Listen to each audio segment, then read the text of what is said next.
they'd like us to use that more. We were always hesitant to use what's called the federal alerting system. And they said, no, we want to help our community. Yes, give us as much information as you want and we'll put it out there. So we're going to be doing that a little bit more. So these are examples of, I think I went too far on that. Hold on. Oh, no. Okay. I flipped my page too quickly. So why prepare? Let me go back to that page. I just have a few examples. It could happen. A lot of people say, oh, Spokane, we hardly have anything. Yes, we don't have hurricanes every year. Yes, we don't have the risk of a tsunami here in Spokane in the eastern Washington. But we do have risks, and why not be prepared so that you can, as I said, feel confident that you know what to do. So sometimes things aren't normal after a disaster. For example, after the windstorm in 2015, I tried to get some dry ice because my power was out almost a week. And I thought, oh my gosh, I need to do something to protect my all of my frozen goods. And so I tried to get some dry ice, and then I tried to get blocks of ice, and finally I got huge blocks of ice. That was the only thing I could get. And I was able to save my stuff from, I think I only had to throw away a couple things, which was pretty fortunate. But a lot of people had to throw away their full freezers of stuff because their outage was maybe 10 days, and mine was close. It was about 8 days. So the other thing we noticed, that grocery stores lost stuff on their shelves. Our grocery stores are pretty much just in time. I mean, they're bringing their food every week, and they don't usually have a huge amount of surplus. So yeah, some grocery shelves were going out. And during COVID, you learned that toilet paper was out. So there's a lot of things that just aren't available potentially during a disaster. And then how many of you have pets? Oh, great. I put in your little bag, and I'll share with you what's in the bag. This is a pet water bowl, but actually it's silicone. It's a very clean, you can use it as well for cereal or something like that too. But we have at the office, we often have dogs come visit, and so we always are using these for water. So make sure you think of your pets. That's the one good thing we have done with the Red Cross, is that they are totally supportive of people bringing their pets. And either they'll stay with them at a shelter or they'll be close by. But either way, you can always bring your pets, because we know people aren't going to evacuate if they can't bring their pets. So think about your pets, what they need, and whatever pets you may have, make sure you have their meds or their carrier or their leash. Just have that in mind when you are planning if you have to evacuate. So now we get to the more juicy part of how can you participate. Oh, don't forget your fur babies, that's all I say. Is to consider volunteering. That is a huge way to help you learn more about disaster preparedness, but also if you want to give back to the community. We have a few teams. I have a DART team, Disaster Assistance Response Team. These are people who, they don't want to have a whole lot of training. They just are people who just want to help in a disaster. They said, yes, just sign me up. You're not obligated to help, but we just put you on a list. You do our volunteer application. We know who you are. And we say, okay, I put out an email and say, hey, I need volunteers to do this for this many hours. This is where it's going to be. Are you available? And so usually how we work is we have 4-hour shifts. Sometimes it's less, but usually it's about 4-hour shifts. And I've had people help me during COVID. I've had people help me when we actually did have a flooding of Little Spokane River. They were doing sandbagging, just packing up sandbags. And so it can happen wherever. And then I've had tons of people helping at the fairgrounds with animal assistance. So that's really cool. And this year, and Bob and I talked about this, we are been really developing our community emergency response team. And in your bag, there'll be information about that group. And the difference, the community emergency response team, the only difference is they do a lot of training. They have a basic training that's usually about 3 days. We're looking at, our volunteers are taking the lead for that. And so they may do nights or weekends. We don't know yet. We're working on having some training in the fall.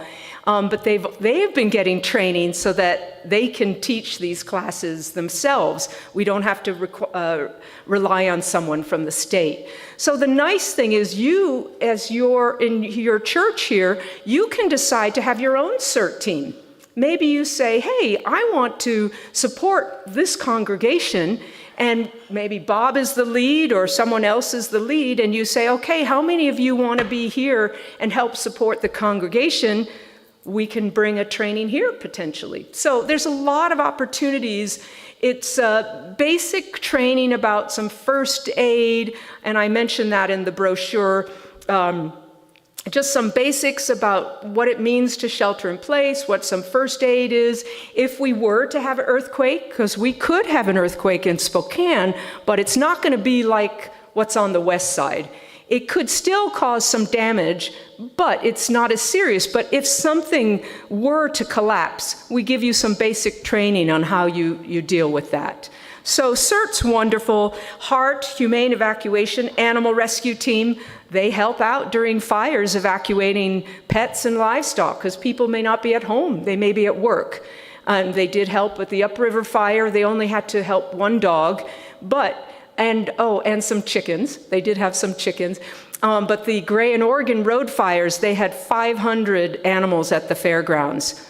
Goats, horses, pigs, chickens again, and all kinds of animals. So that was a huge, and they had staff, volunteers there 24/7 helping out, making sure the animals were all okay. And then I partner a lot with the Medical Reserve Corps. They help a lot during COVID and other situations. Some people are actually retired nurses or doctors, but we also have people who just want to help out. And so they have a mix of people, but we do partner a lot with them. And then, of course, with the Red Cross, we help support the Red Cross because sometimes their volunteers may be at another fire, so some of our volunteers help them get a shelter started, and then their volunteers take over. So, often in a disaster, some of the best resources are you. So you may not be able to read that quote, but this was a professor who was Professor Emeritus at the Institute of Behavioral Science, Department of Sociology at the University of Colorado. And he learned through a lot of his research that 95% of victims rescued in urban earthquakes are rescued by other victims in the first 24 hours. And I can say that in the Gray and Oregon road fires, and especially, people were going door to door and helping their neighbors saying, get out, get out. So yes, law enforcement is required by law to go door to door to report evacuations. But when it's happening so quickly, people were saying, hey, this is a level 2, but get out anyway. Don't wait till it's a level 3. And I think that's really important, is that people need to take, especially if it's a red flag day, I'd like you to take it more seriously and don't wait till a level 3. If you can go somewhere, visit family members, just go out for a cup of coffee or a meal or something, leave and take some things with you, because that's more important than you all of a sudden being stressed when it is a level 3 and you don't know how much time you have. And it is very dangerous. When it becomes a level 3, they're serious. They're saying, hey, we are going to try and do our best to control this, but we don't know what's going to happen, so we want you gone so we can work and we don't have to worry. So what are some things you can do? So, for example, you can start with my little bag. That's a start. Or you can have a little duffel bag. Or you can have, this is not a good example, but I have a plastic tub. full of stuff. So that's not really a tub, but it gives you the idea.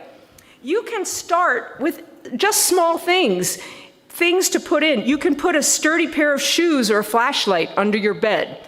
That just in case it happens overnight. For example, the Gray and Oregon road fires, yes, one started at about 12:15 and the other one started later in the afternoon, but the evacuations went overnight for both those fires. So that would be a good example of making sure you have a few sturdy shoes and a flashlight ready to go. Make sure you sign up for alertspokane.org. Alert Spokane is for city, county, every city and town in Spokane County. It's for everybody. I work with the emergency manager in the city of Spokane. I work with Liberty Lake. I work with everybody about alert and warning. And the important thing about Alert Spokane is that if you are not at home, let's say you're visiting grandkids or kids, or you're working, or you're out on vacation, if you're not at home, the only way we can notify you of an emergency is if you register. There's no other way for us to reach you. Very few people have landlines anymore. Yes, we can do what they call the quote reverse 911, but the percentage of people with landlines is very small today. Everybody used to have one. Now it's maybe 5%, maybe. It used to be higher in Spokane, but it keeps getting lower and lower. So that's important. You need to register if you want the information. What I want to clarify that's not when we contact every cell phone in an area. That's not Alert Spokane. That is the federal alerting system. And again, that's only based on a map. So if you're not in the area, you're not going to get that notification. So think about that. In your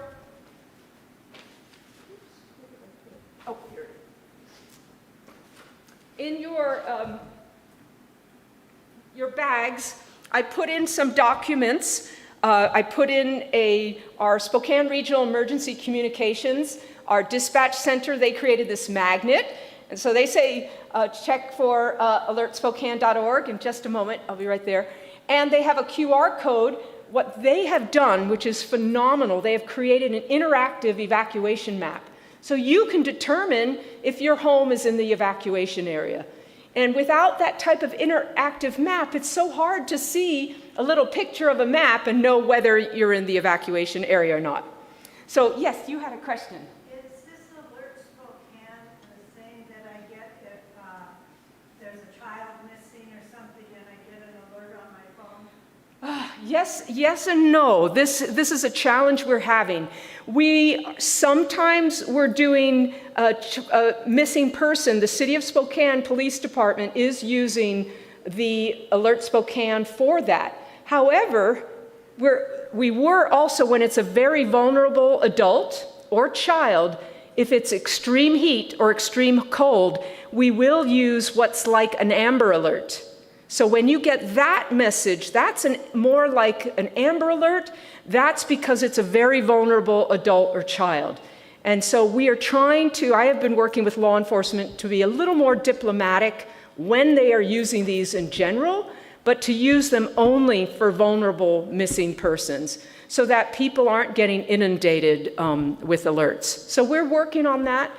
We did send out, I would say, a few too many. And I've talked with the search and rescue coordinator and say, hey, I really need you to work with the sergeants and lieutenants that has to be really vulnerable kids or vulnerable adults and extreme heat or extreme cold so that their life is at risk.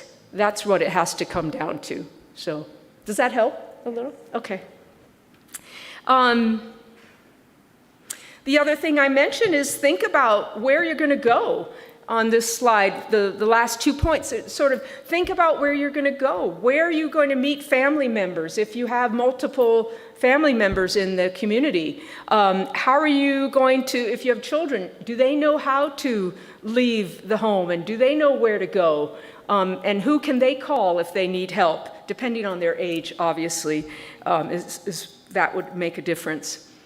And then more importantly, I want you to stay informed. Local radio and TV, that wireless emergency alert. If it's a level 3, you'll get a wireless emergency alert, which sounds like an Amber Alert, and that means it's serious, that the fire department is very concerned about your safety.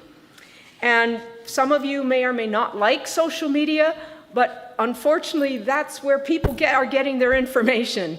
And so our Facebook page, we always post the alerts, we always post maps and information. So we encourage you to, or a link to the map, I should say. We encourage you to do that. So what else I'd put in your folders?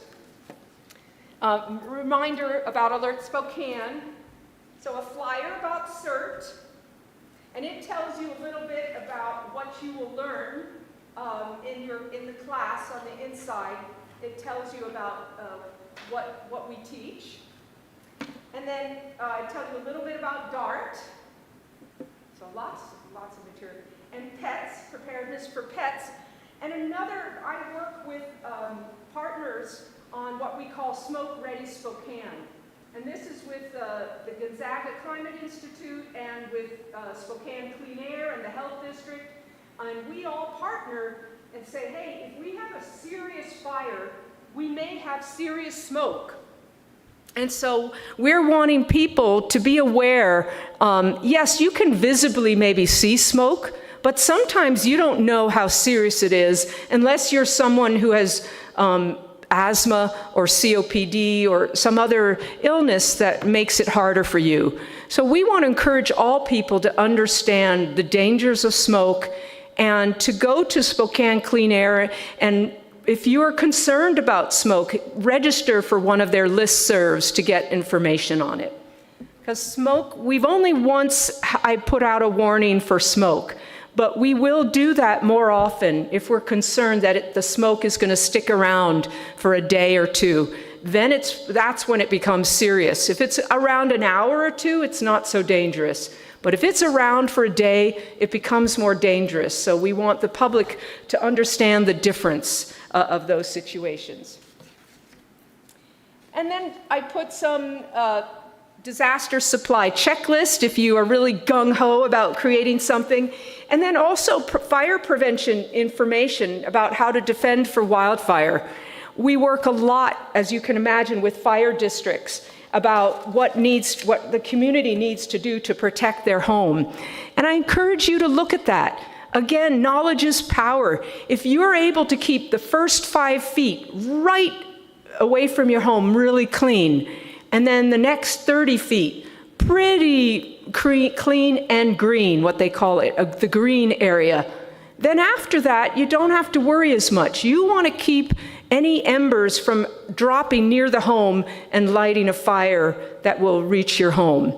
But so just take a look at that and see if there's any one thing you can do at your home to improve your safety and protect your property. Because I have seen a lot of images from all the fires, LA fires, from Pasadena fires, what they call the Camp Fire, from Gray in Oregon and from upriver. And homes were protected because of what they did around their immediate home. So think about that. See if there's one thing you can do this year, another thing next year, and each year it'll keep getting better. So that's all for me. Does anyone have any questions? Yes, sir. I just went to Spokane Alert, and I did download 2 different apps. One is SREC 911, and one is Newsbreak. That's what I got when I went to. alertspokane.org? Well, I didn't go to .org. I just went to Alert Spokane. Oh, you have to go to alertspokane.org. Okay. And right on that page, you can register.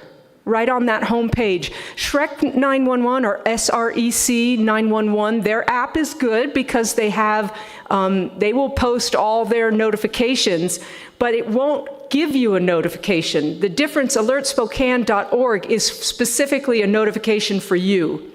The second thing I would point out with regard to your last comments about protecting your home. Yes. Fireproofing it. Many of you may not know, we had an assessment done for this building when our surrounding landscape here, 3.5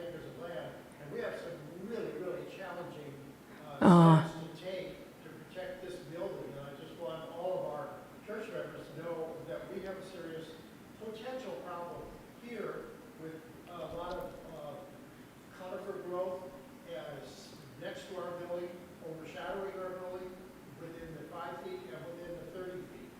So we have a task ahead of us to protect this building. Yeah, that's actually a really good point. My husband and I have done a lot of work. We have 23 pines in our yard, and we had to limb them up quite a bit because it would be very dangerous if all of our pines took fire. Close to our home, we had to get rid of a lot of our pine needles and put, river rock or gravel, whatever you want to do. And it takes a lot of work, and every year we do a little bit more. And it is a challenge. I understand that. We have a tree that's draping over our roof, and we keep having to prune it back so it won't just drop on the roof, which is a huge hazard. So it's good to look at. And look and see, what are your priorities? You can't do it all at once. It's financially not possible. I mean, I can speak for myself. I can't do it all in 1 year. But even here for your church, maybe you make some priorities. Say, okay, we do this much this year. Next year we focus on this, and do the same at your homes. It's a great way to give you hope in how you can manage it, because it can feel overwhelming otherwise. And I feel confident that I'm going to deter some fire at our home. It won't be perfect, but each year it's going to get better. So, another question? Do you have any really solid information on vents for your house? You're supposed to change the vents so that embers can't go into your house, but I don't really know what you're supposed to get. Yes, the best place to contact are your fire departments. They have all that information. They work with those people who provide special vent coverings. It's usually for your roof is what they're talking about, or under your soffits. Yeah, so I would check with them. We don't work with those personnel, but I have worked a lot with fire departments, and the Conservation District has a lot of information on that. I've partnered with the Conservation District on presentations, and they have examples of the type of venting they recommend. Usually what they're talking about, and because I heard the presentation, I can tell you, they have vents that have, it's like a filter behind the vent, and that will help from things getting inside the actual vent. Or they have some metal coverings for the top of your roof instead of plastic. I mean, there's some things that are definitely worth exploring. I recommend actually Conservation District. They'll even come out to your house. And I had a gentleman come out to our house. He's the one who helped me about all the pine needles around the house. He's like, just pull them back, put some rock, They'll come out for free and give you some guidance. So they're great. Even Spokane Fire Department, if they have time, they may be able to send someone, or your fire districts, but Conservation District has some personnel who do that. Any other question? Yes? I have a comment rather than a question. Okay. I live in Kootenai County. Oh, right. We don't always get information from Kootenai County. We'll often get information from Bonner County, but I live rurally in the woods on 10 wooded acres, and a lot of us rely on Watch Duty. Yes. It's a free app. Yes. Paid members also, you can do Oh, great. membership. That's been really great for us because we had the Bayview fire. Yes. You've had quite a few. Here in Yes. So I just don't know if that's also an option for this. Yes, of course. Watch Duty is good. We have actually worked with them, and our Spokane Regional Emergency Communications, what we call our Public Safety Answering Point, our PSAP, our dispatchers, all of those are the same. They have worked with Watch Duty so that to ensure that they're giving accurate information. The only challenge with Watch Duty is it doesn't notify you if you're in a fire. That's the only thing. Yes, it will alert you if you say, hey, I want it for Kootenai County or Spokane County. I get all the Watch Duty alerts because I like to see where they're at in terms of notifications, and it's fantastic. But it should be in supplement to your alerting system. I don't know if Kootenai Alert, have you registered for that? Registered for all of it, My guess is you may have a hard time getting some of it information there. In the woods, maybe? Information from ISD, Idaho State Patrol when things happen, nothing from Kootenai County Sheriff, nothing from, unless there is a sheltered place or something like that. Okay. We get calls, on our phones for that, but it is for Okay, I wouldn't hesitate to reach out to Kootenai County Emergency Management. We've worked with them quite a bit too. We all are partners because sometimes fires go across the border. I work with Stevens County, Pend Oreille. We all work with our neighboring communities. So they have some great staff, and so they could do some test alerts to see, hey, maybe there's a problem with the tower near where you are. It's hard to know, hard for me to know, but don't hesitate to reach out to them. They have some nice staff, I'm sure, who'd be happy to see if you can figure it out.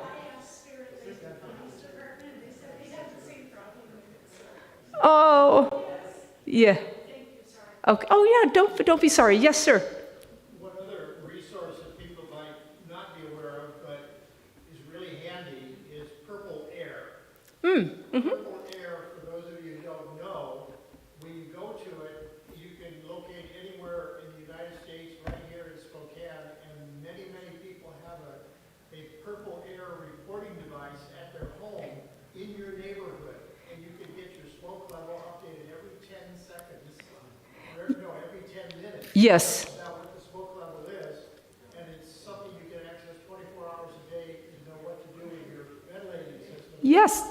Thank you for mentioning that. Yes, the health district coordinated with Spokane Clean Air, and they distributed purple air filters throughout Spokane County for people who are at more risk, where smoke is more dangerous for their health, or people that were just interested in helping report data. So it was great. So thank you. I often forget about that, and that's a great resource. If you're interested, go to Purple Air, and you can find out what is the status of smoke near your area, because sometimes the Spokane Clean Air has a piece of equipment on a building, but it may not be that close to you, so you don't know if that's going to impact you, but there may be a Purple Air filter closer. So it's worth exploring. Thank you for mentioning that. Any last minute questions? Anyone else? Okay, last thing. These aren't in your bag, but you've got to have gloves ready. I helped carry my little tub here with those. That's helpful. If you have a nightlight, those are helpful.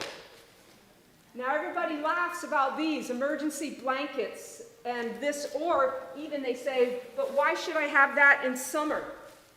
You should have those in summer for a multitude of reasons.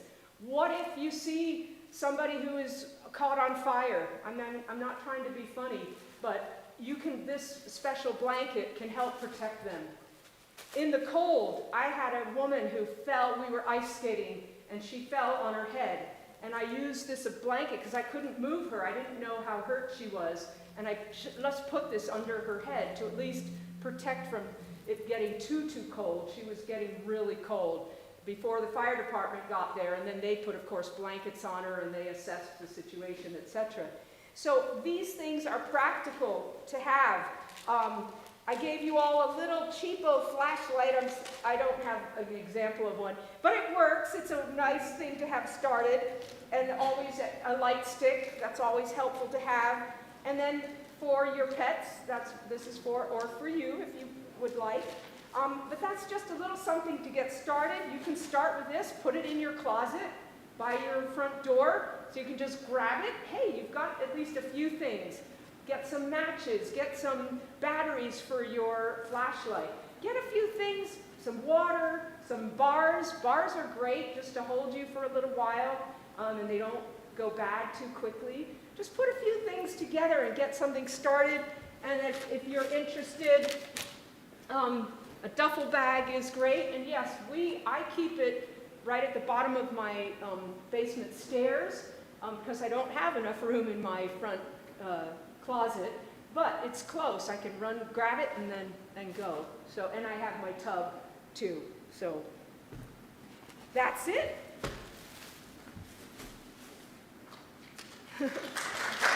Thank you. Thank you, Simone, for sharing the wealth of knowledge that you have, and I get the feeling we're going to tap into your wealth of knowledge more, because I can imagine that this is going to be very useful for a lot of us. Speaking of which, can I see a show of hands of anybody who's interested in following up with today's talk? And I'm not sure where this is going to take us, but I will do my best to reach out to you guys, and we'll see how far we can go with this. If CERT is an option, then I think that's a wonderful choice, but if not, we'll find ways to make it work. So thank you very much. Thanks for coming out. Thank you, Bob. Thank you all. And yes, we're happy to come out, and we can just work with your congregation independently and see what we can do. So yeah, no problem. Thank you. Thank you.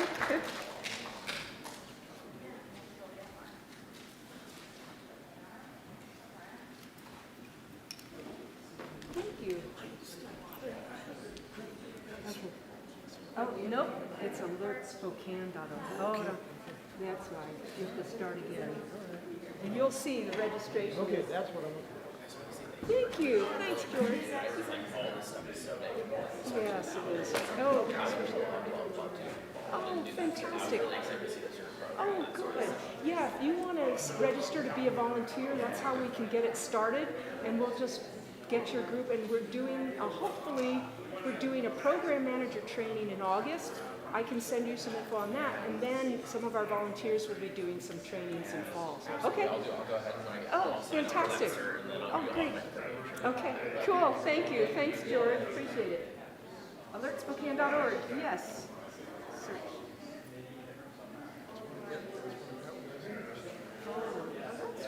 Hold on. Give me a second. Couldn't find it. That's weird. I wonder if they changed something for me. Hold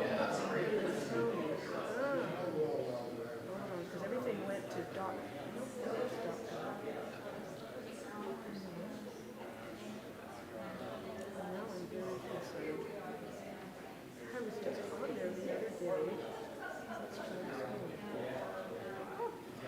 Oh, you see what they're showing up are the people who pay for ads. It might be different on your computer. Yeah. Try. No, on the, well, no, it's not. It's Google. It's advertising. Yeah. It's going to be a little bit different on the computer. Yes, it's showing you the advertising. Try it. And let me get you. I can get you my card too, so you can let me know if you have success. So Yes. volunteers, Yeah. a number of people are not Yeah. capable of doing Oh, things. for sure. Which one of those groups? Either one, actually. We have CERT, I've heard from the CERT coordinator for the state. He's had a 92-year-old, a 93-year-old go through CERT. They may just do different things, right? But they can still, if they're active, they can still be involved. They don't even have to be able to lift things. It all depends. It's whatever they want to do. So, yeah, either way, they can say, yeah, I want to help out. If they want to be, as part of the congregation support, I would say CERT. Because it's my understanding that that's what Bob is hoping we can do, is get a group going. Follow up Yes. on that, so if Yeah. you want to house people or whatever. Yep. Okay. Yep. You bet. Thank you. Thank you. Oh, good. With voice and everything, and hearable for those of us who are losing it. But I can't remember the people who come out to your house and do that. Oh, that's what conservation is. Conservation district. Yeah, just think of Spokane Conservation District, SCD. Spokane Conservation District. You can use your computer. Just go scd.org. It's pretty short. It's scd.org. And they will have information about fire prevention and they'll have they have different people working through it. I have 5 houses, not that many in view, but I am back there. I've had them pruned. Oh, good. Not too long ago. And then I had one cut down. And it kind of died. Oh, Other ones. yep, that's better. Yes, yeah. Yeah.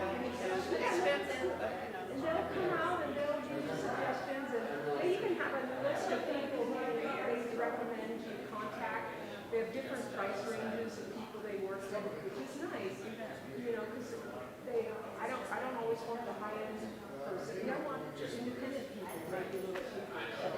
Yeah, you get my pleasure. Thank you.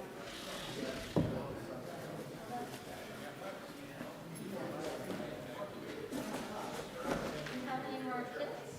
No, I gave them all out.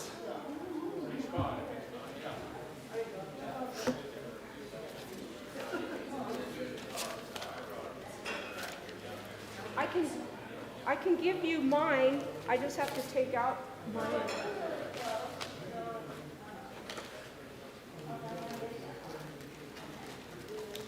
Do you have a pet? Do you have a pet at home?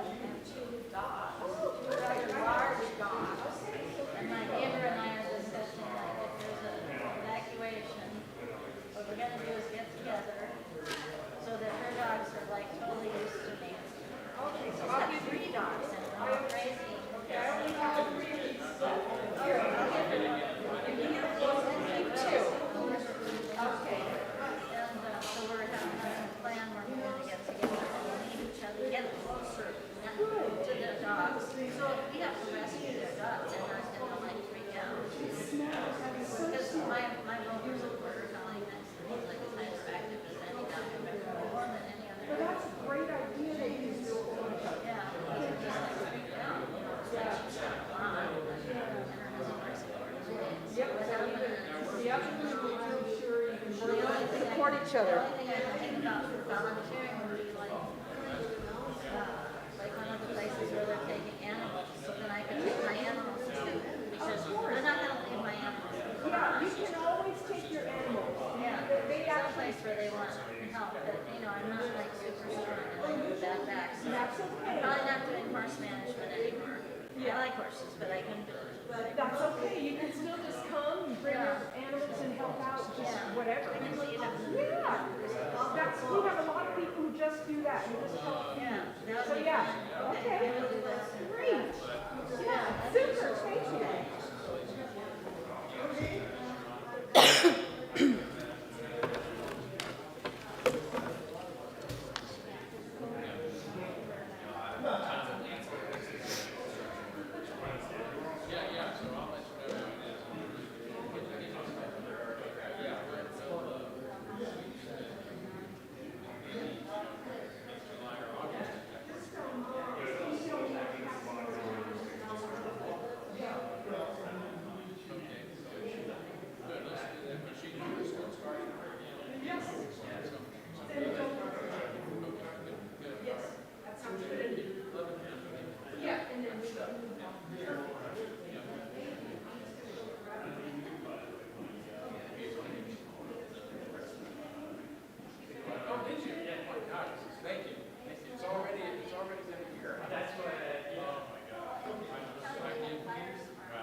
Where did I put her?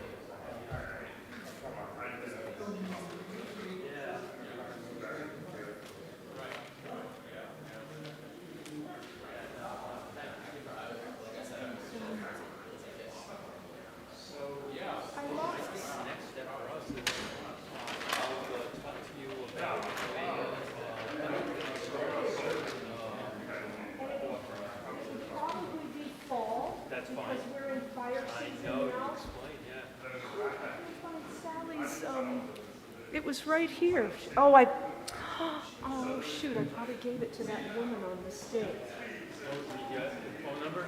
You know, I don't know her. Oh, good, okay, I gotta call her. Shelley. Yes, Shelley. Hey, Excuse me, Todd. Oh, yeah. You have Shelley's number. I had it, but I must have given it to a woman I gave her my bag. And I think she got it. I just told Shelley I'd call her when we were done.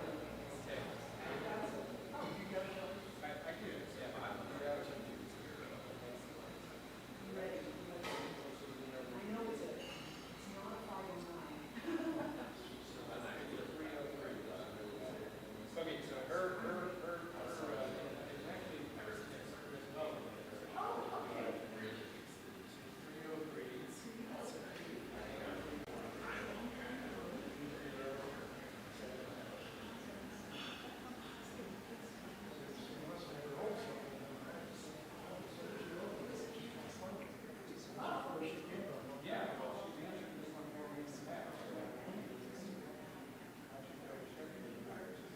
Honestly, Shelley, hi, it's Simone. I gave your phone number on, unfortunately went with my bag, and so, Dr. Eshoff gave Todd gave me your number. So we're done here. And so which number is better for you? Is this the best number to reach you? Oh, either one. The California one is okay too? Okay, thank you. Thank you, bye. So that, Either one. oh, I love it. people with two cell phones, that's scary. I have to have two cell phones, my work one and my Yeah, yeah. personal. That I understand. But I don't know why I can't. yeah, Yeah, because I hear Shelley from time to time on that same number, so when you said for 303, I said, what? Yeah, I think she gave me that other number. Yes, so she said either one. Thanks so much for coming. Yeah. And we will see.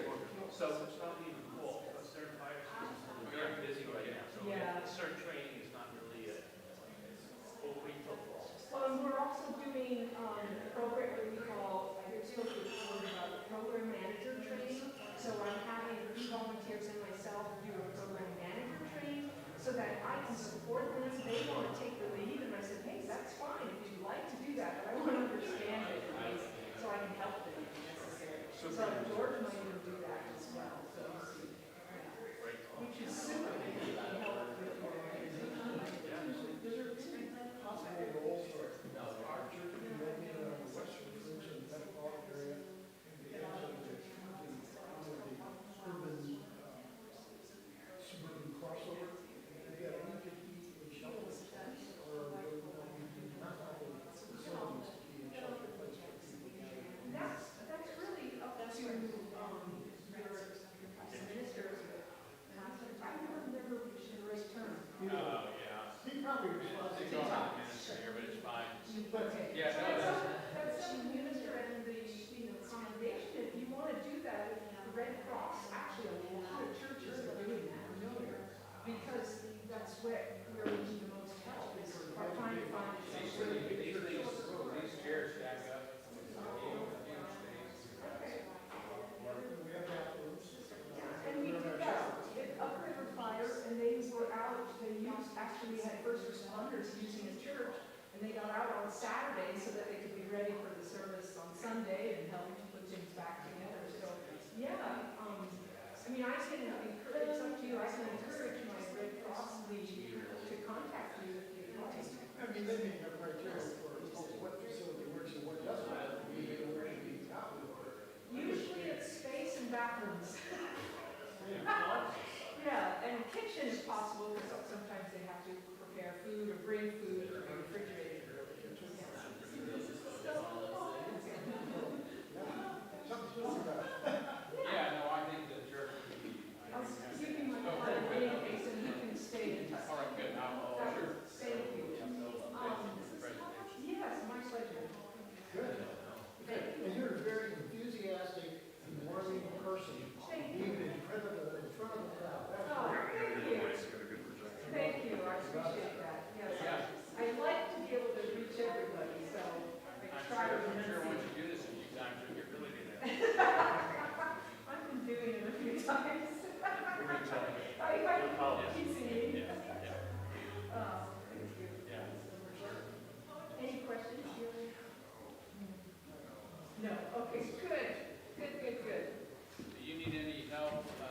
I don't, but Did you get your device? I did. Can I borrow this? Oh, you can have that, yeah. Oh, great, because I missed it and I'm bummed. Okay, thank you. Sure. No, I got my device. I turned off the screen, Oh, at least okay. my part of it, so. All right, good. So Yep. you got your jump drive? Yep, I'm good. I do have a question. Do you have somewhere I can discard of this? And if not, I'll discard it at Yes, home. yes, we sure do. You sure? Take care of that. Okay, thank you. Absolutely. I yeah. appreciate that. Hey, Bob, we got rid of all 25 and actually 26 because I gave her mine. It's good. That was I really didn't know how many people would be available. Yeah, no, and that's no problem.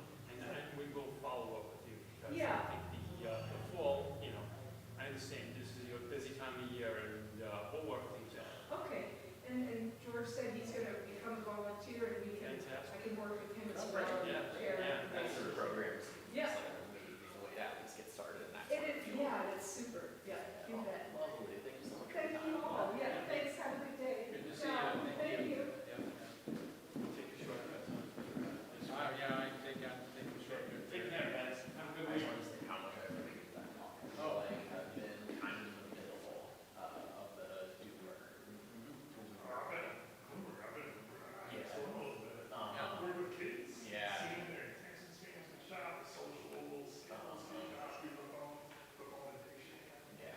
I really appreciate your take on using it responsibly. I think that's just Yeah, and the absolute key Yeah. to this whole thing.